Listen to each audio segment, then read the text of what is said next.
If I were young again, I'd pay attention to that little known dimension, the taste of endless time. It's just like water, it runs right through our fingers, but the flavor of it lingers like a rich red wine. In those days we were single, and we lived them one by one. Now we hardly see them, they don't walk, they run. But I got plenty left, I've set my sight on. Don't wait up, leave the light on, I'll be home soon.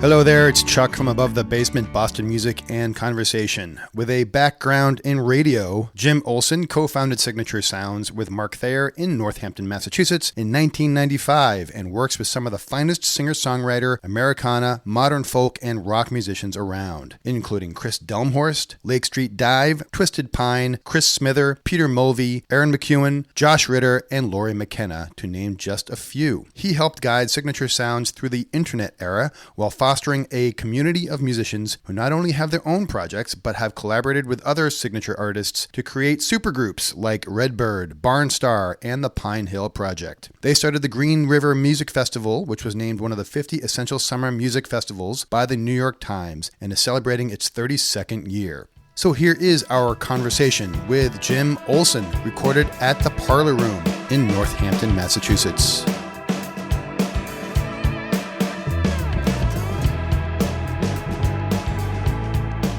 Jim, thank you very much for meeting with us. You bet. I know you're a busy guy. I'm loving your Celtics hat there. Oh, yeah, you know. Timely. Gotta wear the Celtics pride. I usually don't wear the Celtics hat because it's actually... I've never seen it. Well, it's a fitted hat, but it's a little tight. So I've had to stretch it out, and it's really kind of squeezing my brain a little bit too hard. But is that what happened this morning, or was it the lack of coffee? Because he couldn't start up this morning. Oh, geez. It might have been the hat. That's funny. But anyway, so it's actually now it's working now. Okay, yeah, good. Excellent. Did you see the game yesterday? Yes, parts of it, not the whole thing. It was a great game. Didn't need to watch the whole thing. They're killing them. I know. I recorded it, so I was able to kind of fast forward through the commercials and stuff. And, nice. One of the, I don't know if this is a known, speaking of the Celtics, if this is a known fact, but the owner, Wick Grousbeck, is a drummer. I did not know that. Yeah, I played with him. At a gig. He's in a band called French Lick. French Lick? Seriously? I love that. Yeah, he's the drummer for them. And as in like a guitar lick. French Lick, Indiana? Larry Bird's from French Lick. French Lick, Indiana. Yeah, see? There you go. It all comes together. Yeah. But we've also connected with several of your musicians here. We've talked to Kris Delmhorst. And it's great to see him right on the wall. Well, it's good. It makes me easy to remember everybody we've talked to. Kris Delmhorst, Mark Arelli, Mary Gaucher. We're going to talk to Twisted Pine pretty soon. And I want to get Lori McKenna on. It's part of your lineup, yeah. And Jeffrey Fokal, too. Yeah. And Old Crow Medicine show is coming up. We noticed they're playing the Green River. Oh, great. So we're going to talk with them. You got them on coming up, too? That's awesome. Yeah. Well, it's really special for us to sit with you, to have, we've heard so much about Signature from the artist's perspective. Right. All good things, of course. That's good to hear. Yeah. And I love all the artists that we've talked to. Kris Delmhorst is awesome. She is, indeed. Yeah. She and Jeffrey Fokal are just like they're. Well, then the other one they're movie stars without a movie is what Redbird is like they're in together, right? They do yes, that with Peter Mulvey. Yeah, that's been dormant for a while. That as a thing. Yeah, she just came out with her latest album recently. Too. Yes. Yep. Yeah. We actually even had a co-host, Rose Polanzani. You know Rose? I know Rose. Yeah, she was my co-host because he was out doing his other job. Excellent. So she was my co-host. But you started in radio. I started in radio, college radio in the late 70s. And then I moved around New England a bit in the early 80s and landed here in 1984 and worked at a station called WRSI. It's now known as The River. At the time, it was in Greenfield, a little bit north of here. Okay. That's 92.5? It's a different river. Not the not river. The Western Mass, the Northampton River. Yeah, but WRSI, its precursor, was Progressive FM commercial station based in Greenfield, and I was the program director there from 84 to 96-ish. That sort of was the beginning of getting involved in the music scene here. How the label started is in the early 90s, we had some fans of the station, one of which was Calvin Klein, the clothing chain. Okay. At the time, they had retail stores. Someone called me up. It's not just a coincidence, Chuck. Okay. Someone called me up and said, we would love you to program our Above Head music in Calvin Klein stores. Oh, okay. Boom. I said, fine, we'll do this. This, of course, is all pre-internet, so we had to duplicate cassettes for each store. Apparently someone's job was to turn over the cassette every 45 minutes or whatever. I programmed the music, but I needed someone to duplicate the cassettes. Looked in the phone book. There was a Signature Sound studio, and that was one of the services they provided. Called him up, met my future partner, Mark Thayer, that way. Okay. And through the Yellow Pages. To duplicate cassettes. A year or two later, one of my coworkers who hosted a local music program called Homegrown hit upon the idea of making some compilation CDs to benefit the Western Mass Food Bank. We got Mark involved to record some of it in his studio, and in the process of doing that, we hit on the idea of starting a label, and in 1994, that's what we did. The label was based in the basement of my house in Whately, a little north of here. 94 was right a little bit post-grunge. Nirvana was out of the gates in like 92, and there's a lot of, in this side of the country, Dave Matthews buzz, and a lot of sort of people coming from the grassroots hippie genre. What was happening in 94 around that time? It was also, in New England, a really great time for acoustic music. The singer-songwriter thing was very strong at that point, which is the direction we decided to go in, as opposed to the jam band direction. But it was an interesting time to start a label because it was pre-internet, basically. I mean, you had dial-up email or AOL, whatever, but there was no music on the internet at that point. There was no music marketing on the internet. We had to make pre-recorded cassettes for our early releases, like people still were purchasing music on cassette, and we sort of watched that whole boom happen and have adjusted with it. So it was an interesting time to start a label. It was sort of right before the big bang of the internet. But was it based also on, like you said, the singer-songwriter core? It was based on the local music scene. Which happened to be that. Yeah, which happened to be very heavy on that. That was our focus at first. There was no grand ambition for the label at first. I still had my full-time job in radio. This was just going to be a little side gig, that little side project that we were sort of experimenting with. And for the first 5 or so years, that's pretty much what it was. It really wasn't until about the year 2000 that we started taking it a little more seriously. How did you choose the initial acts that you signed? Basically, through making those compilation CDs, there were certain acts that stood out that were touring and needed the support of a label, and basically they asked us if, once they heard that we were starting this label, would we get involved? People like Brooks Williams, a band called Salamander Crossing, which later became Ronnie Arbo and Daisy Mayhem. They were one of our early artists. Brooks Williams, a guy who's been touring for years and years. So we just sort of kind of fell into it, frankly. Neither Mark or I had any experience on the label side at all. It was really a trial and error. We were not well financed. We did not have a lot of money to play with. So it was really kind of bumping along, figuring it out. We didn't plan this to happen. It kind of happened organically. It really happened organically. I mean, I think it's really interesting because you just kind of made a decision. It's like, well, okay, let's do it. We don't know how, but we'll figure it out. And I mean, that's exactly what we're doing, Joe. You could see that, how you take chances, you do things, but at the same time, you have to have some plan in general. It's sort of like an organic plan almost. Right. And you have your little successes that lead to slightly bigger successes. And there was growth there, as small as it was in the first few years. And we just felt like if we stuck with it, we kept attracting interesting artists that were, interested in being part of it. Around the year 2000, we signed a couple of bigger fish, a guy named Richard Schindel, who, was part of Cry, Cry, Cry, which was with Dar Williams and Lucy Kablansky. They kind of had a big thing going around that time. And, Richard was our first album that we really sold. I think we sold 25,000 copies or something, but it was really like, oh, okay. And immediately that started the wheels of other people finding us. And from there, we had signed another artist, Erin McKeown, who ended up having a really fantastic career. And the Josh Ritters and Lori McKennas and Mary Gauchers weren't far behind. That all kind of happened. That was that period. The next tier. Yep. And they were all young, developing artists. It's late enough for your kids should be home. The policeman says as he takes your beer for his own. You remember wondering what his wife thought about his occupation.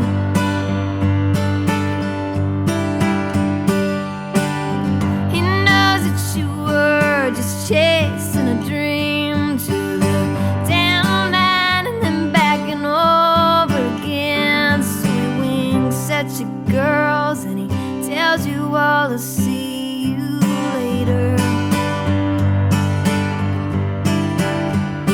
I was stealing kisses from a boy, now I'm begging affection from a man in my house dress. Don't you know who I am? Don't you know who I am? Standing in your kitchen. How does that example play out? I'm really curious. I need to be a little more educated in not only what you do, but it's evolved with the internet. Well, everything moves faster now. Yeah. Everything was much slower back then. The development of artists was much slower back then. Now everything can happen quickly if things break right. Not that you sell anything anymore, but like their stature as a touring artist and stuff can grow much more quickly than it used to be. I mean, I guess the trick is you obviously want to grow, but growing too fast is a death knell. If you're like signing way too many artists, or you're not able to put as much focus on each of the artists. So. Well, especially back then, because you have to remember you were living in a physical product world, which meant you had to ship out a bunch of product to a bunch of stores. You had to pay for shelf space. You want your albums in Barnes & Noble, you paid for that. Right. That didn't happen by accident. And they would keep them for a month, 6 weeks, and if they didn't sell, they'd send them right back, and they get full credit, and they still get that advertising money. So back then, particularly as someone fairly inexperienced, there was some scary times where, we gambled on a few things that didn't happen the way they seemed like they would, and you pay for it. And so you learn by that. These days, there isn't that upfront investment. It's much easier these days. You can sign a dozen artists and put a dozen things out there because the amount of physical product you're making is really very little in comparison. Back then, you were making 10,000 albums to hope to sell 3,000 or 4,000. And those other 6, maybe eventually they'll sell, but maybe not. The artists that we talk to, their bread and butter is playing live and selling merch. Yes. So they have to have the physical object with them now too. But right. It's amazing to me that people are still buying CDs at shows and just buying CDs, period. Now that new cars don't have CD players in them, computers don't have CD players in them anymore. I wonder how much these CDs are actually getting played, at all. Because people probably just play it off their Spotify or off their Apple Music or whatever. That's fine. It's just, but I feel like we're selling these obsolete souvenirs. It's just a strange time. You know what you could do, actually, is just sell the CD jackets. And then they hang them on the wall. Right. Have them signed, have them autographed, and that's pretty much it. Like a band like Wilco, you buy the LP, the album. Yep. And it comes with the CD and the download card in it. Right. So you get everything. I mean, you're paying a premium price for it. Yeah. But you're helping out the artist. I'll always buy the most expensive thing that the artist is selling, whether it be a CD and I may not play the CD and I'll download it, but I'll buy the CD. God bless you. I bought some Well, socks at a People concert. really should. I bought some socks at a Ripe. You ever heard of Ripe? I have not, but Great socks. And I love the fact, and they're really colorful. Pink, So you should all really these start colors. looking into socks, not CDs. But as my a record point is- label, this does not help us that Yes. much. No, but my point is that they're just selling stuff Yeah. because they got to make money. Every time I talk about those socks, I get 4 cents, which is nice from Ripe. Very good. 4 Very cents. good. That's pretty much a good better deal. than How do I get in on that? Right, I know. But do you get people that literally come off the street or want to meet with you all the time that are interested? I get a in- lot of that, a lot of unsolicited demos. It actually doesn't happen in person as much as it does people sending you their SoundCloud or their Bandcamp or their downloads of this and that, and you got to hear this and that. And Is that a part of some of these discoveries, or is most of what you do proactive from your side? Very rarely. There's just too much out there. Yeah, I mean, how can you listen to I don't have the time to do that. And honestly, we're working with a group of artists, and we can afford to add maybe 1 or 2 artists a year. We're just not looking that hard for new stuff. But how does it happen if you do get a new person on your lap? Is it a colleague that will recommend something? It's or often the network. It's the network of people we know. And this room is a wonderful incubator for that. We have probably 10 shows a month or so, and they're mostly developing touring artists with some bigger names occasionally. But it's a great way to sort of be introduced to someone and see what they do and see how the audience reacts to it. And it's sort of like an audition sometimes for these bands. it's an introduction. honestly, I can't say I see every show here. I just Yeah, you can only see so many. But what a Yeah, so great many. way to talk about organic. You're seeing and hearing live music. Yeah, And that's that's where the- it all comes from. I mean, That's the best way to know, because you can't tell from a recording and like what they've ever done in the studio. It's really the live organic stuff that really affects me. When I fall in love with a band, it's usually not over the radio. It's always live. and I think it's not just the live sound and how they perform. One can see the way that they hold themselves too. Yeah. I would imagine if you've been doing this business for a while, you're looking for the person, the package, the longevity, who they are, Yes. not just the actual song and what they sound like. Yeah, you're looking for that. You're looking for something that has some level of uniqueness to it, so it doesn't sound like 100 other things. At least that's what attracts me. There's a lot of factors, but it all starts with a great song and a good live performance for sure. Record companies get a bad rap, right? It's always like, oh, these guys are out to screw us, all that kind of stuff. I think those perceptions are slowly changing. I think so. I think they are too. That was my point. That's the lore. Oh, and believe me, it was true. There's no question it was true. Yeah. There's, I mean, they've made whole documentaries about it. The Yeah. Wilco documentary, I'm Trying to Break Your Heart. But there's obviously plenty of awesome people who love music and who want to do right by the musician. So that's anyone who's left in the label business is doing it out of love, and there's too much transparency for one thing in the business today. Anybody can look up their statistics of sales and downloads. Yeah. You can't hide it the way you used to be able to. They used to be able to send those artists out on tour, and those artists didn't even know what the heck was going on, much less how much of anything sold. Artists are much more in tune to what's happening around them. And, sure. And more protective too of themselves, and That's right. they're not just out to get that. You can follow the money now, and you didn't used to be able to do that. Interesting. Nowadays, on that note, if we look around the room here and I see some festivals on my left maybe and individual artists on my right, if you take a cross-section of those, do you sense that there's a theme that people are looking for in signature sounds? Let me ask the question a different way. Is this what you guys want to offer? Is there something that most people are looking for, or is it individually tailored to that artist? I think there is a thread of quality, good songwriting, like I say, somewhat unique music, compelling voices. We absolutely look, when we sign someone, we ask ourselves, well, will fans of the majority of our artists be drawn to this music? And you pretty much have to do that, and almost every label does. It's really hard to be super eclectic as a label and do free jazz over here and indie rock over here and folk music over here. You need to develop a label sound and a label image, and for better or for worse, we have. So someone comes on board, and there's a part of them that realizes that they're part of a new family. That the other fans that are the viral network or whoever listens to them is going to want the new kid. Exactly. I see. Oftentimes what has happened is we find the artists we're working with are often our best talent scouts. It's new artists they find. It's people they're friends with. It's very incestuous. And it really does create a family vibe. I mean, you've talked to a bunch of our artists.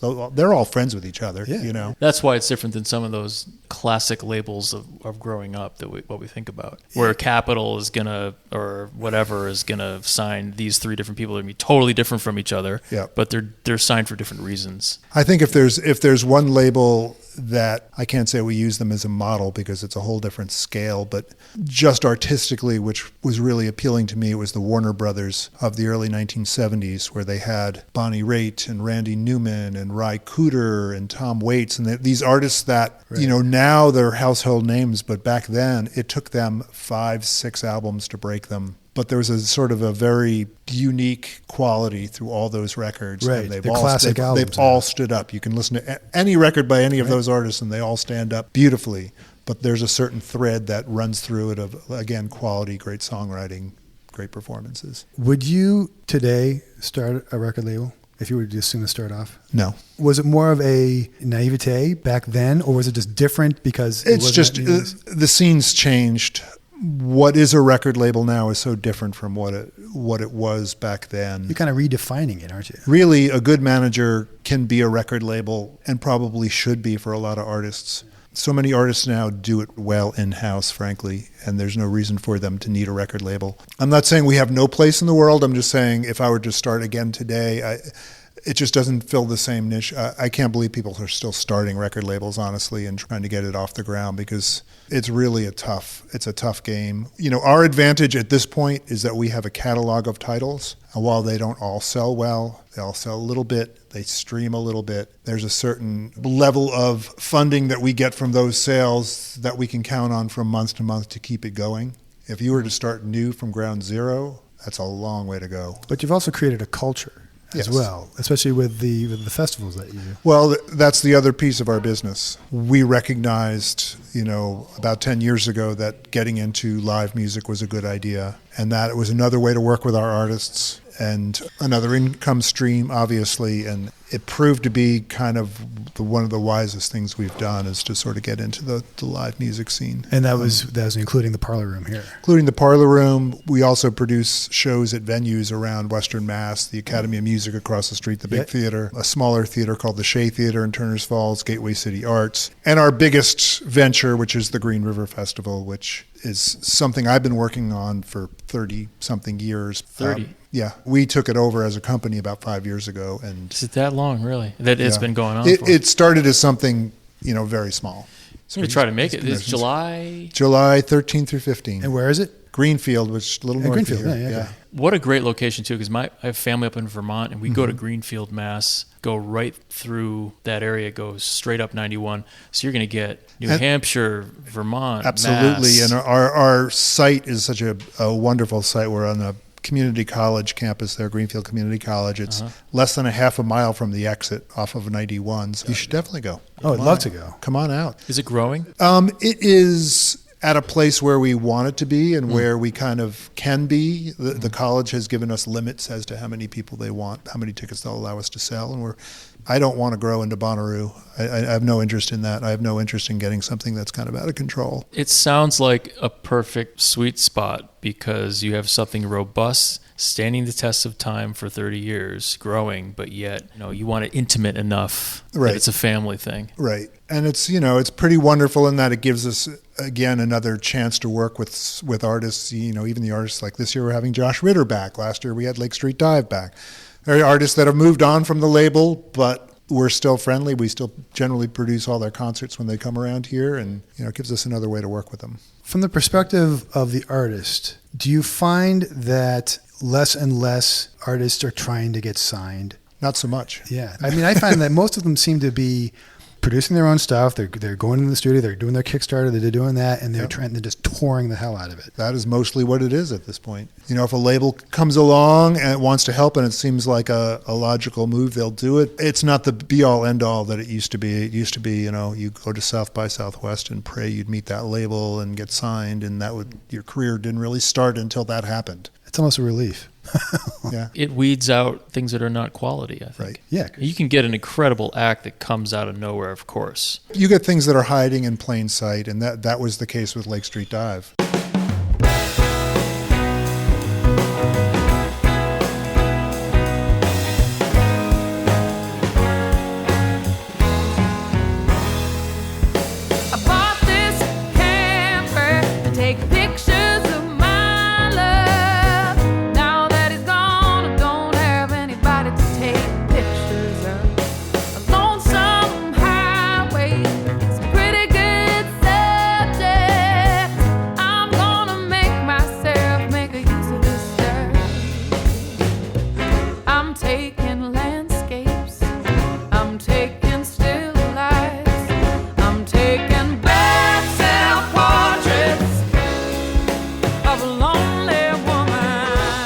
When I first encountered them, they had played the Lizard Lounge in Boston, and that was pretty much about it. They were incredibly talented musicians. They all had other things going on. They were all in 3 different projects, and they would do this for fun. It was hiding in plain sight. It was like, how could a band like this not be discovered? And that was my first encounter with them. I was like, holy crap, there's so much talent here. These people are unbelievable. And even then, it took them, even though we signed them and stuff, it took them a couple years to get free of all those other distractions and all those other projects and say, this is what we're going to do. This is what we're going to concentrate on. And was that one of your personal things you're proud of? Is that you worked with them? Or? That was sort of my record label lottery ticket moment, was discovering them. You just don't discover bands like that when there's nobody else chasing them around. There's nobody. Where were you, at the Lizard, when you saw them first? No, they a friend of mine, Matt Smith from Passim. Yeah, I know, Matt. They had started to make these super homegrown videos, which now you see all the time, but this is talking 2009. It was still fairly not all that common. And they were like shaky, handheld. You can still see them. They're still out there. And Rachel Price, the singer, was clearly like, who is this woman? This woman is really something. The first time I saw them, I had emailed them a couple times, and so they took the initiative of booking a gig in Western Mass at a little bar in Turner's Falls called The Rendezvous. The bass player, Bridget, I had known because she was in our band, the Sweetback Sisters, that we work with. It's a rainy Sunday night. I show up. There were 5 people there. Band plays, absolutely knocks me out. And from that point on, I'm the one following them around and just trying to give them advice. And they had just finished the album that was Lake Street Dive. They didn't know what to do with it, so we offered to put it out. And from there, for the first couple of years, I was kind of their de facto manager because they had nobody, and it was more about navigating, getting them a booking agent, navigating them, getting them free from the other projects, and just saying, this is the one you got to focus on. This is the one that could be big for you. And you're wearing 2 hats in a sense, where you're working with the album side and putting out that new album, and you're also working on the grassroots ground level. Yeah, I mean, I was basically, they used to call me the band dad because, I was the old guy who was giving them advice basically about how to do things and hooking them up when I could with gigs or, like I said, with a booking agent. And I can see how tearing them away, I mean, it seems almost like a natural thing for some of these musicians. I mean, again, just looking at these posters, Barnstar, I see Zach, the bass player, he's in that. And I know he's got several other projects. Peter Mulvey, I know, well, he's in Redbird, right? Jeffrey Folkhall, everyone's doing something else. Everybody's doing something else. With them, it was extreme because they were doing other things without each other. 4 individuals in different bands. So it wasn't breaking up just 2 bands. Just getting them, just finding dates where they could play shows was hard because they were all in other bands. I like that they have these like little supergroups. Almost like all this person from this band, this person from another band that you like already, and they're all getting together and doing this other project that sounds totally different from what they were doing before. Yeah. And it allowed them to develop out of the spotlight a little bit. It wasn't like we're putting all our eggs in this basket. We're going to go full on from here. For them, it was really when they did get together and play, I feel like they had a certain energy and a certain swagger about them. They enjoyed it. They weren't necessarily counting on it to be anything. Yeah. We talked with Mark Thayer, who, is a wonderful guy, wonderful singer-songwriter. He talked about playing lap steel for Josh Ritter. Mm-hmm. You can see it in his eyes that he's not the boss when he's with another artist. He's the side man that is really working on his craft of that live performance mostly, but also bringing the lap steel, bringing a vocal, bringing percussion, whatever someone brings to that other group. I think is got to be a breath of fresh air for them. Yeah, because you're not the boss. Right. You're doing what you love. Mark reinvented himself. We signed him as a UMass grad student, as a singer-songwriter. He's a wonderful singer-songwriter. He was at it for a number of years and not making the kind of progress he had hoped to make, I think, in terms of his career. Such a hard-working musician that he started teaching himself other instruments, started teaching more lead guitar, and just made himself a wonderful sideman. Now he's got 2 careers. 3 careers, 4 careers. I don't know. Yeah. It's cool. Depending on how you want to look at it. Yeah, and that comes down to you have that magic in a bottle where you found Lake Street Dive, but then you also get these other musicians who just hustle. They are constantly trying to do something new and different with other people, trying to learn, trying to grow. It's not just I'm a singer-songwriter. This is what I'm going to do, and this is it. They're absolutely expanding their horizons. That's what makes them so interesting. There's some other types of music where they cross-pollinate. But there's something about this music I think they do even more. Is there a certain tempering of expectations sometimes when you sign an artist? We don't try to sell ourselves as some magic pill for your career. Yeah. We had a little of that after Lake Street Dive hit. The phone was ringing a lot with people wanting to sign with the label because we did this thing with Lake Street Dive, and I'm not saying I beat them off, but I realized that was just a certain thing that to a degree we got lucky, with right place, right time sort of thing, and just hitched our star to the right musicians. It wasn't necessarily any magic that we did that made that happen. How do you find the tipping point of how many artists you're representing? We can only put out one album at a time, every couple months. So there's maybe 6 albums a year. These days it might even be less than that. And so you're working with these artists. You got to keep them happy. You don't want to keep them waiting for 2 years before putting out their next record.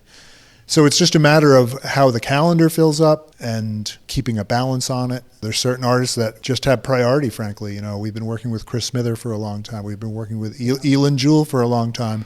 We love them as artists, as people. We have a successful partnership. And when they want to put out a record, I make sure that we are able to put out a record when they want to put out a record. Twisted Pine, a newer one. Mm-hmm. Well, I think we met the singer at Passim. She was working the door at Passim. And we heard Rachel? about her band Rachel, a couple of years ago. We were Yep. at a Passim show. She said, check out my band too, Twisted Pine. And they seem to be taking off. Yeah, that's what. They're super talented kids. They're another example of something needing to marinate and to grow, because when we first met them, we saw the talent, but the lineup was completely different. They've gone through several lineup changes, and they were just kids, and they just needed to work through some things to find their sound. A couple of the people who work here actually manage them as well, and so we've sort of worked with them on a more holistic way than we work with a lot of artists. We help them work through that, to finding the lineup that works, to finding the sound that works. And they've grown, because they're so young, they've grown as musicians. Well, hopefully they'll stay twisted, but the growth of the pine will still be Exactly. increased. Oh, yeah, right. Oh, wow, look at you. Yeah, we met Rachel. We went to go see Honeysuckle, the band Honeysuckle. Yep. And they're fantastic too. Yep. And it was funny because we met Rachel at the door, and then I went the week after to Holly, see right? Yeah. Holly was waitressing that night. Uh-huh. They're hustling, these people. They work their asses off. Welcome to the music biz. Yeah, I know. Yeah. But it's inspiring because they're all very, I'm not close to them by any means at all. They just seem optimistic, not about like becoming famous or anything like that, but they're just. No, they're in a good place. Yeah. They're in a good place. It's a super compelling band. And, the string band thing is so great because you can go out in a minivan. Right. You're There's not not a lot of gear. It's a killer these days for rock bands. No, you know what? Mumford and You know. Sons came to the stage, 8 years ago or so, whatever it was. And I remember hearing just a bass drum with those groundbreaking hits. Yep. And they could play this place or a living room Yep. or an arena. Yeah. That's what's so brilliant, I think, about bands like Twisted Pine and Honeysuckle and others, is that you can see them in different places. Yes, the minivan, but I could also see them, opening up for somebody at not just Sinclair, but, Gillette. Right. Hopefully we didn't just jinx them. Or maybe they'd never want to play Gillette. Who knows? Who? Twisted Pine. Twisted Pine? They'd play Gillette. They'll play anywhere. Let's get them to open up for Taylor Swift. Yeah. I don't know. I'm not a fan of going all the way out to Gillette. Well, you don't have to go. I have to go see Taylor Swift there this year. I've never this been. summer. I've never seen a concert there. And I don't know who would be able to play there that would make me go. I love watching the Patriots on TV. I'm Yeah. perfectly happy doing that. Me too. I got my bathroom. I got my fridge. That's all I need. Yep. But I'm taking my daughter to Concerts Taylor Swift. weren't made for arenas. I'm sorry. Oh, God. For football stadiums, it just. You hear that, guys? Chuck just needs a bathroom and a fridge. That's all you need. And what else do you need? A couch. Big screen TV. Is there something next? Is there something big that you're doing, or is it just kind of keep on keeping on? Is it what's coming on for you? We're always looking for interesting new things to do, whether it's the label or the live production side. Do you try to replace people as other people leave? Do you try to keep an even? There's an element of that. It's always nice to have new things. I mean, I won't kid you. A lot of the people on the wall have moved on, or they've just decided to do it themselves, which makes much more sense in this age. And I can tell already that the family aspect really holds true. That obviously you're going to have some, like any business, you're going to always have issues and of course some disagreements, but at the end of the day, you can tell that people are signing on to Signature are part of a family. Yeah. And that's what families do. Families change. And best I can tell, there's very little bad blood between us and artists that have left. I can't think of any examples of anyone who's left in a huff or angrily. That's great. We're here to serve the artist, and we try to make sure that it's a positive experience for everyone, and it helps with our reputation in signing other artists. Well, these posters are great. I'm going to steal some of them before I leave. Yeah, your meeting's at 3, right? Yeah. So when you leave, we can take some. Yeah, there you go. Ransack the place.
A very special thanks to Jim for taking the time to sit with us. You can check out all the artists at Signature Sounds at signaturesounds.com and also get tickets to the Green River Music Festival at greenriverfestival.com. Go to abovethebasement.com where you can join us on Patreon, sign up for our newsletter, listen and subscribe to our podcast, like our Facebook page, follow us on Twitter, and look at all the nice pictures we post on Instagram. We are everywhere. On behalf of Ronnie and myself, thanks for listening. Tell your friends, and remember, Boston music, like its history, is unique.